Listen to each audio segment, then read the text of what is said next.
Teman-teman, bagi Anda yang belum menikah dan sedang punya hubungan spesial dengan seseorang dan berencana untuk menikah, saya minta tolong perhatikan satu hal saja.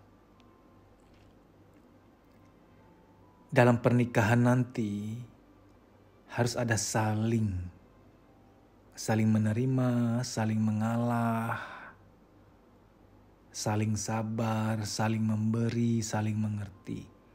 Harus ada kata saling. Kalau di masa pengenalan, di masa sekarang belum menikah, selalu harus kamu yang minta maaf. Selalu harus kamu yang mengalah. Selalu harus kamu yang sabar. Hati-hati ya. Jangan terlalu polos. Skip, jangan lanjut. Menikah itu untuk seumur hidup. Seumur hidup itu lama loh. Gak ada orang yang sempurna, betul. Tapi kalau ada saling, itu indah. Saling melengkapi, saling mengalah, saling mengerti. Kalau yang harus ngertiin, kamu aja terus. Hanya kamu yang harus ngertiin dia. Dia gak pernah mau ngerti kamu. Ini ngeri banget ya. Tapi Mas kan bisa aja tuh kalau di masa sekarang belum menikah, ya salingnya kelihatan.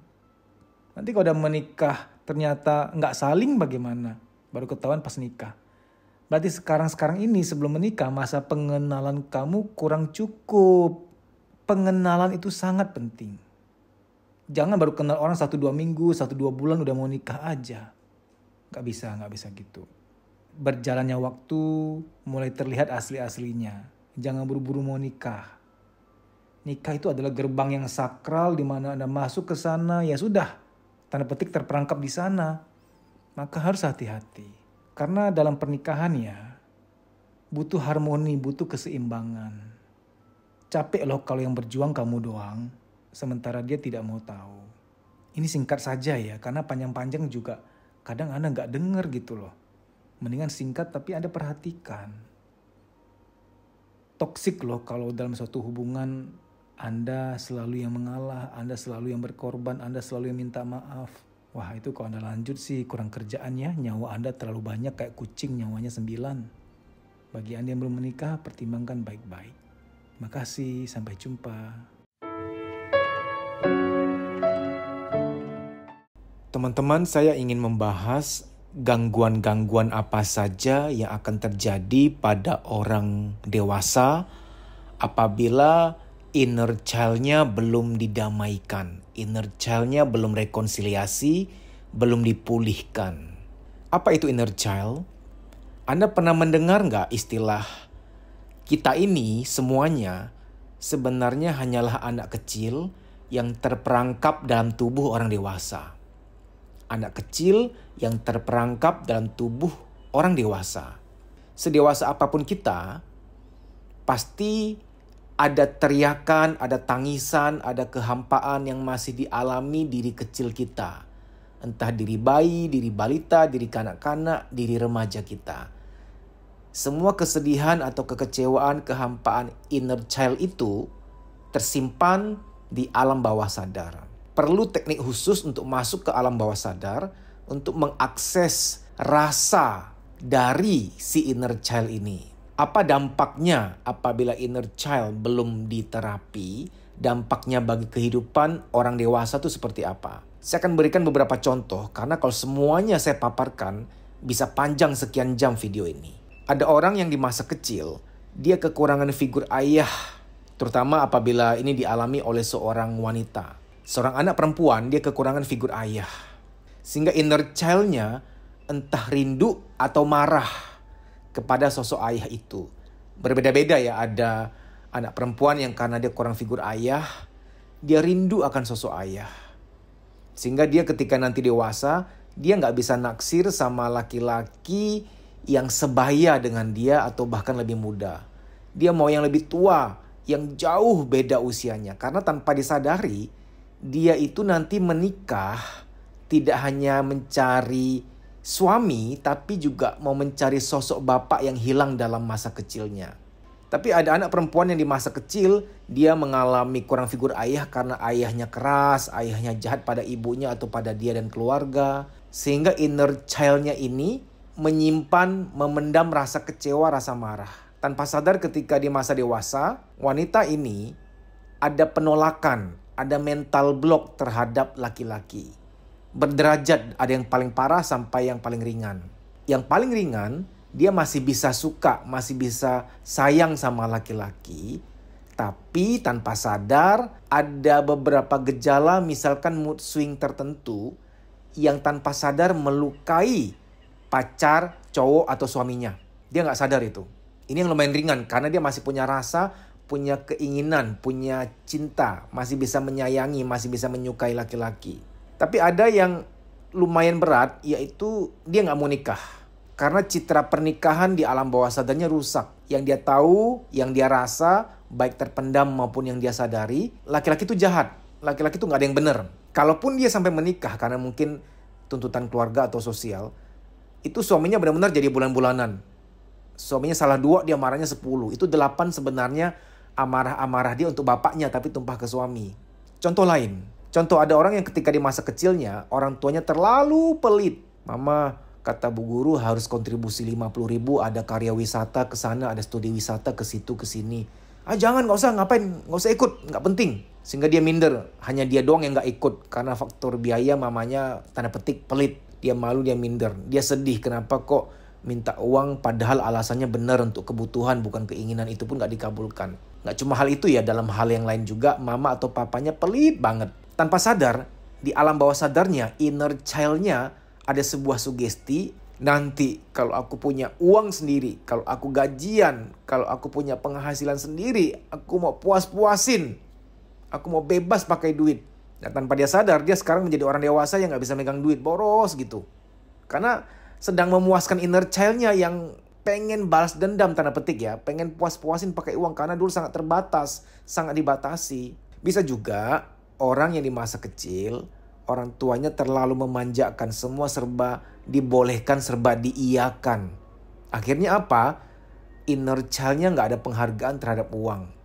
Jadi dalam ilmu parenting, gak boleh berlebihan. Jangan terlalu pelit, jangan juga terlalu menyediakan apa-apa disediakan sampai-sampai anak tidak tahu cara berjuang, gak menghargai proses perjuangan, gak menghargai nilai uang. Contoh yang lain, ada orang yang di masa kecilnya orang tuanya terlalu otoriter, terlalu memaksakan kehendak, sering marah-marah, sering menghakimi. Sehingga anak ini di masa kecilnya dia selalu merasa tertolak, merasa gak pernah disetujui, gak pernah didukung, nggak diterima. Dia sering merasa tertolak, merasa nggak dihargai, merasa nggak diterima. Tanpa sadar, inner child-nya mengalami haus atau lapar akan penerimaan. Di masa dewasanya, tanpa dia sadari, dia akan sering nggak enakan sama orang. Serba mengiyakan, orang minta apa, orang minta tolong apa, orang mengharapkan apa, dia selalu akan memenuhi, walaupun dia sadar itu terkadang merugikan dia. Tapi dia nggak bisa menolak, dia selalu menjadi a yes man, a yes woman, selalu mengiyakan. Sehingga dia kayak pelin-pelan dan nggak enakannya tinggi. Rasa nggak enakan tuh wajar dan manusiawi. Tapi kalau rasa nggak enakannya Anda terlalu berlebihan, sehingga Anda selalu mengiyakan, selalu ingin menyenangkan orang lain, Anda selalu mengalah, nggak punya prinsip, takut untuk menolak orang lain.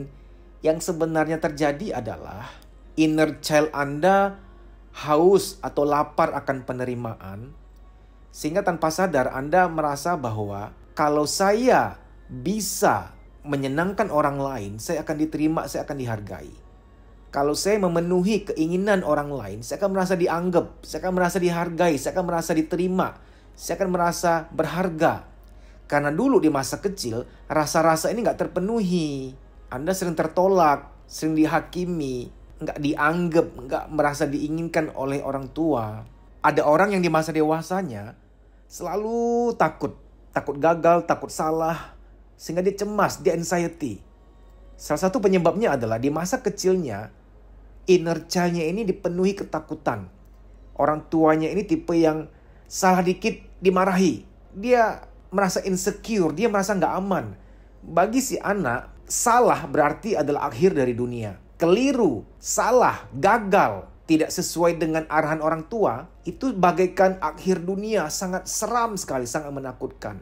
Di masa kecil, mengalami insecure, rasa nggak aman, rasa takut berlebihan. Sehingga tanpa sadar dia tumbuh jadi orang yang selalu cemas, anxiety, takut, gelisah. Karena inner child-nya selalu berseru-seru, hati-hati ya, jangan sampai salah ya, jangan sampai gagal ya, jangan keliru ya. Di sebagian orang akhirnya terdampak seperti dia sering ngecek-ngecek kerjaan berulang-ulang. Nutup jendela pun udah tutup, dia cek lagi, padahal sudah tutup barusan. Kalau bikin surat proposal dia cek ulang, dia baca berkali-kali, dia takut salah. Padahal dia ngecek kerjaan tuh gak wajar, sampai 10-15 kali ngecek gak wajar gitu loh. Karena sangat takut salah soalnya. Nah, inner child-nya nih yang merasa insecure. Dan masih banyak lagi contoh-contoh lainnya. Butuh terapi, butuh treatment khusus. Karena waktu tidak menyembuhkan inner child. Percayalah. Kalau Anda gak percaya, coba kunjungi panti jompo. Oma opa walaupun sudah tua, jaraknya dengan masa kecil sudah puluhan tahun. Pasti beliau-beliau tuh kadang masih yang terngiang-ngiang, bisa nangis sendiri, ngebayangin masa kecil mereka. Oma opa bisa cerita dengan detail loh. Detail banget beliau cerita tentang masa kecilnya. Sambil nangis, kadang sambil mau marah juga. Tergantung oma opa ya, tergantung apa yang dia alami di masa kecilnya. Sehingga kita harus sadar bahwa waktu tidak menyembuhkan.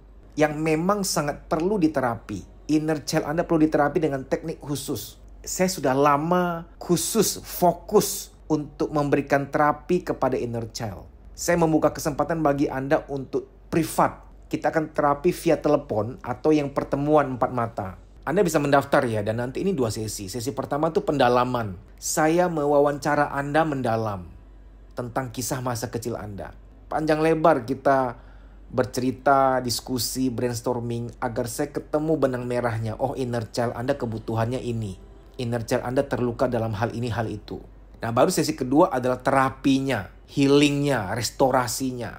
Anda bisa mendaftar untuk ikut sesi private coaching baik via online, WA call, telepon WA, atau melalui pertemuan 4 mata. Anda bisa WA ke 0858 1446 1446.